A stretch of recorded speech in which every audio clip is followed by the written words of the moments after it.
ইয়া রাব্বাল আলামিন। আল্লাহ, তুমি না কোরআনে বলেছো বান্দা যতই গুনাহ করবে আমার কাছে তাওবা করলে আমি তোমারে মাফ করে দেব। মনে বড় আশা নিয়ে আল্লাহ তোমার শাহী দরবারে ভিক্ষুকের মতো হাত বাড়াইলাম। তুমি যদি ক্ষমা না করো, কে আমাদেরকে ক্ষমা করবে? কে আমাদের মাফ করবে? ভিক্ষুকে একজনের কাছে ভিক্ষা না পেলে আরেকজনের কাছে পায়। এক দুয়ার থেকে বিতাড়িত হলে আরেক দুয়ারে যায়। তোমার দরবার থেকে যদি মাহরুম হয়ে যায়, বিতাড়িত হয়ে যায়, কার কাছে যাব? কে আমাদেরকে ক্ষমা করবে? মালিক রে, কাঙ্গালের মতো হাত বাড়াইলাম, তাওবা করতেছি, আর জীবনে কোনোদিন নামাজ ছাড়ব না, আর জীবনে কোনো গুনাহ করব না,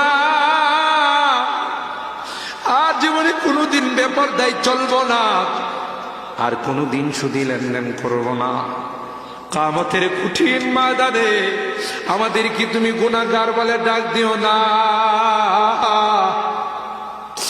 সূরা ইয়াসিনের মধ্যে পড়েছি, আল্লাহ গুনাহগারদেরকে তুমি গুনাহগার বলে ডাক দিবে, আর বলবে, এ পাপাচারের দলেরা, এ পাপিষ্টের দলেরা, আমার নেককার বান্দাদের থেকে আলাদা হয়ে যা।